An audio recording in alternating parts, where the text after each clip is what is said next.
प्यारे बच्चों, मैं के आनंद आप सभी का स्वागत करता हूं इस प्लेटफॉर्म पे। आज बच्चों हम चर्चा करेंगे कल के घटनाक्रम पे। एक महत्वपूर्ण घटनाक्रम यह है कि 29 जून 2020 को मध्य प्रदेश लोक सेवा आयोग द्वारा MPPSC प्रारंभिक परीक्षा 2019 जो कि 12 जनवरी 2020 को कंडक्ट की गई थी, उसके संदर्भ में यह सूचना जाहिर की गई है कि सभी बच्चे जिन्होंने एग्ज़ाम दी है वे अपना स्कोर कार्ड या यूँ कहें कि उन्होंने कितने अंक अर्जित किए हैं वह मध्य प्रदेश लोक सेवा आयोग की वेबसाइट पर जाकर देख सकते हैं। जैसा कि आप देख पा रहे हैं बच्चों, ये जो लिंक है इसका प्रयोग करके आप मध्य प्रदेश लोक सेवा आयोग की वेबसाइट पर जाकर अपने अंक चेक कर सकते हैं। अब इस घटनाक्रम के पश्चात एक स्वाभाविक प्रश्न यह उठता है कि हमारा MPPSC 2019 का प्रारंभिक परीक्षा का रिजल्ट्स कब आएगा, और दूसरा प्रश्न यह उठता है कि संभावित कट ऑफ क्या है। आइए हम इन दोनों ही प्रश्नों पर चर्चा करते हैं। अब हम बच्चों पहले प्रश्न के उत्तर पर चर्चा करते हैं कि MPPSC 2019 की प्रारंभिक परीक्षा का रिजल्ट्स कब तक आ सकता है। अब ध्यान दीजिए बच्चों कि रिजल्ट्स के संदर्भ में दो चीज़ें आपको जान लेना अति आवश्यक है। सबसे पहला मुद्दा है आरक्षण का इशू। यह एक ऐसा मुद्दा है जो कि यह डिसाइड करेगा कि आपका रिजल्ट कब आएगा। एक्चुअली यह जो मुद्दा है बच्चों, यह पॉलिसी मैटर से जुड़ता है। जैसा कि आप देखेंगे कि कांग्रेस गवर्नमेंट या फिर कमलनाथ सरकार द्वारा OBC रिजर्वेशन के संदर्भ में एक निर्णय लिया गया था कि OBC को 27% रिजर्वेशन दिया जाएगा। ध्यान दीजिए, अब इस 27% रिजर्वेशन देने के पश्चात कुल रिजर्व्ड सीटों की संख्या 50% से ज़्यादा हो गई है। जैसा कि सुप्रीम कोर्ट का निर्णय है बच्चों कि सुप्रीम कोर्ट ने यह कहा है कि सामान्य परिस्थितियों में 50% से अधिक आरक्षण नहीं दिया जा सकता, बल्कि विशेष परिस्थितियों में ही इस सीमा का उल्लंघन किया जा सकता है।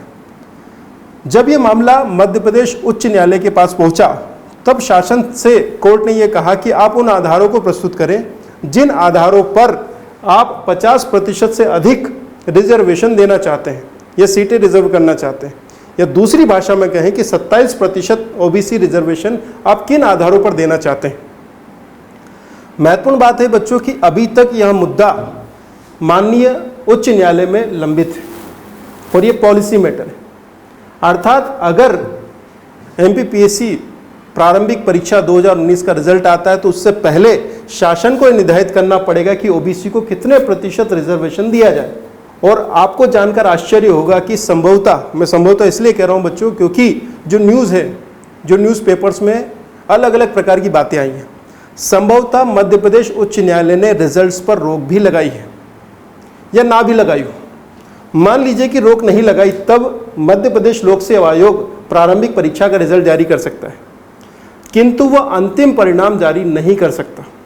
अब चूंकि यह जो पॉलिसी मैटर ये प्रारंभिक परीक्षा, मुख्य परीक्षा और अंतिम परिणामों पर प्रभाव डालेगा, इसलिए मेरा ऐसा मानना है कि सबसे पहले शासन और दूसरे स्तर पर मध्य प्रदेश लोक सेवा आयोग यह सुनिश्चित करेगा कि OBC को कितने प्रतिशत रिजर्वेशन देना है। अब हम दूसरे मुद्दे पर बात करते हैं बच्चों, शासन की मंशा। जब हम शासन की मंशा का मतलब यहाँ पर इच्छा है, उनकी प्राथमिकता है। जैसा कि हम अभी वर्तमान कोरोना दौर से गुजर रहे हैं बच्चों, ये संकट की घड़ी है जिसमें कई तरह की समस्याएं हैं, और शासन की प्राथमिकता यह है कि वह यह सुनिश्चित करे कि अधिक से अधिक लोगों को या देश को या प्रदेश को कोरोना के प्रभाव से बाहर निकाला जा सके। ऐसी परिस्थितियों में बच्चों मध्य प्रदेश शासन की मंशा बहुत महत्वपूर्ण हो जाती है, क्योंकि अगर शासन चाहता है तो इस मामले को, OBC रिजर्वेशन के मामले को, वह कोर्ट में त्वरित कार्रवाई के अंतर्गत लाकर उसे जल्दी समाधान कर सकता है। और अगर उसकी मंशा इस तरह की नहीं है तो वह इस मामले को लंबे समय तक लंबित रख सकता है। जैसा कि आप देख रहे हैं कि कई महीनों से या कहें कि कई दिवसों से मध्य प्रदेश उच्च न्यायालय अपनी जो पूर्ण कार्य अवधि है या कहें कि अपनी पूर्ण सक्षमता है उससे कम पर कार्य कर रहा है। बहुत सारे कोर्ट में कार्रवाई संभव नहीं हो पा रही है क्योंकि अभी कोरोना की समस्याएं काफ़ी बढ़ी हुई है, गैदरिंग को अवॉइड किया जा रहा है बच्चों। ऐसी स्थिति में कोर्ट की कार्रवाइयों में निलंबन की स्थितियां या फिर देरी की स्थितियां बन रही हैं। अतः ये दोनों मुद्दे आपके रिजल्ट्स को प्रभावित कर सकते हैं बच्चों। अब बच्चों आपके सामने और मेरे सामने या हमारे सामने एक प्रश्न उठता है कि अब हम क्या करें। क्या हम हाथ पे हाथ रख के बैठे रहें या वेट करते रहें कि मध्य प्रदेश लोक सेवा आयोग कब रिजल्ट जारी करेगा और तब हम मुख्य परीक्षा की तैयारी शुरू करें। सबसे पहले बच्चों दो तरह की बातें हैं। पहली बात, आप हमेशा ये मान के चलें कि आप सभी एक दौड़ में शामिल हैं और इस दौड़ में प्रत्येक पड़ोस वाला व्यक्ति या बच्चा जो कि मध्य प्रदेश लोक सेवा आयोग की परीक्षाएं दे रहा है या उसकी तैयारी कर रहा है, वो आपका प्रतिद्वंदी है। जब आप हो सकता है बैठे हो, जब आप मनन चिंतन की प्रक्रिया से गुजर रहे हो, तब वो मुख्य परीक्षा की तैयारी कर रहा हो। अर्थात बच्चों, रिजल्ट हो सकता है कि 1 महीने में आ जाए, हो सकता है कि 2 महीने में आ जाए, हो सकता है कि 6 महीने में आए, या हो सकता है कि साल भर बाद आए। कुछ भी हो सकता है। आई रिपीट, कुछ भी हो सकता है। जो ये दावा कर रहे हैं कि उन्हें अंदर की जानकारी है, अगले महीने रिजल्ट आ रहा है, 15 दिन में रिजल्ट आ रहा है, या हमें पहले से पता था, उत्तरे बच्चों हमें नहीं पता। हो सकता है कि मध्य प्रदेश शासन या मध्य प्रदेश लोक सेवा आयोग के पास कोई ऐसी युक्ति हो जो कि कोर्ट को बाईपास करके या कोर्ट में बगैर आपत्ति के रिजल्ट जारी कर सकें। अगर ऐसा कोई युक्ति या कोई विकल्प उनके पास होगा तो वो रिजल्ट जारी कर देंगे। मैं केवल ये कहना चाह रहा हूं कि जब तक रिजर्वेशन का मुद्दा सॉल्व नहीं होता, अंतिम रिजल्ट जारी नहीं हो सकते। मेरा केवल इतना कहना है। रिजल्ट कभी भी आ सकता है। अगर आप मुझसे पूछेंगे कि रिजल्ट कब तक आ सकता है, तो मैं आपको कहूंगा कि बच्चों, इसमें अभी देरी हो सकती है। आपको कोई कितना भी समझाए कि नहीं अभी 2 दिन बाद या 4 दिन बाद रिजल्ट आ जाएगा, मैं ये कहूँगा कि सही तरीके से अगर रिजल्ट जारी किया गया, एक ऐसा रिजल्ट जिसमें पुनः आपत्ति ना हो, या जिसमें शासन को समस्या ना हो, या जिसमें कोर्ट आपत्ति ना ले, ऐसा रिजल्ट जारी होने में समस्याएं हैं, या कहें कि समय है। समस्या ओबीसी रिजर्वेशन के मुद्दे पर है, पॉलिसी मुद्दे पर है, और समय इसलिए क्योंकि अभी शासन की प्राथमिकता आपका रिजल्ट नहीं बल्कि कोरोना है। आप और हम घरों में बैठे हुए हैं। क्यों? क्योंकि जान की चिंता करनी है, हमें अपने जीवन की चिंता करनी है, और प्रशासन की प्राथमिक चिंता या शासन की प्राथमिक चिंता आपके जीवन की है। बच्चों, एग्ज़ाम 6 महीने बाद हो सकते हैं, जान एक बार चली गई तो वापस नहीं आएगी। जितने ज़्यादा कोरोना से पीड़ित होंगे वो उसके फैलने की संभावना ज़्यादा होंगी। तो मेरा केवल ये कहना है कि आप केवल ये सोचना बंद कर दें कि रिजल्ट आएगा तब हम जागेंगे, तब हम पढ़ेंगे। आप अभी से अपना पढ़ना जारी रखें। मुझे पता है कि आप सब पढ़ रहे होंगे, परंतु उसमें तीव्रता लाएं। ये माने कि कोई तारीख डिसाइड कर लें, 3 महीने 4 महीने की, मान लीजिए कि 3 महीने बाद आपके एग्ज़ाम है, और उस तैयारी के हिसाब से आगे बढ़ जाइए। जब आप और मैं ऑफलाइन क्लासेस में मुखातिब होंगे, तब मैं आपसे पुनः रणनीति पर चर्चा करूंगा। बच्चों, आज मैं केवल ये कहना चाहता हूं कि रिजल्ट्स की चिंता किए बगैर आप अपनी तैयारी को जारी रखें। जल्द ही संस्थान आपको ऑनलाइन एमपीपीएससी मुख्य परीक्षा 2019 की टेस्ट सीरीज उपलब्ध करवाने वाला है।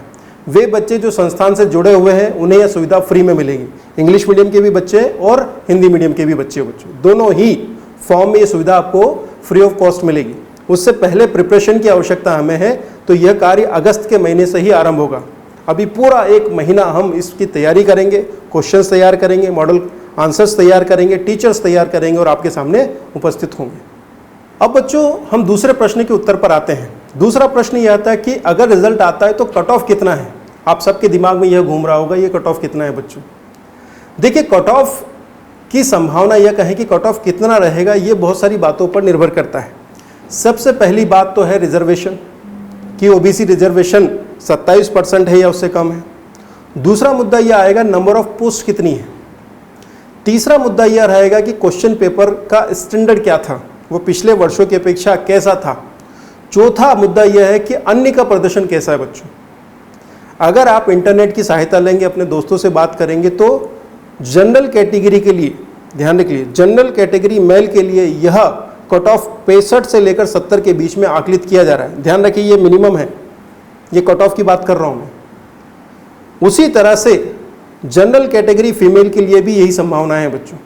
और फिर उसके बाद ओबीसी, एससी, एसटी, आर्थिक रूप से पिछड़े हुए, इन सब के रिजर्वेशन को देखें आप, तो ये कट ऑफ सामान्यतः 55 से लेकर 70 के बीच में जा रहा है। बच्चों, वे सभी बच्चे जो कि जनरल कैटेगरी से बाहर हैं, अन्य कैटेगरी में हैं, रिजर्वेशन में हैं, रिजर्वेशन का लाभ ले रहे हैं, अगर वे 60 के आसपास भी हैं, अगर उनके उत्तरों की संख्या या कहें कि सही किए गए प्रश्नों की संख्या 60 है, यानी कि 120 के आसपास भी हैं, तो अपनी तैयारी रखें।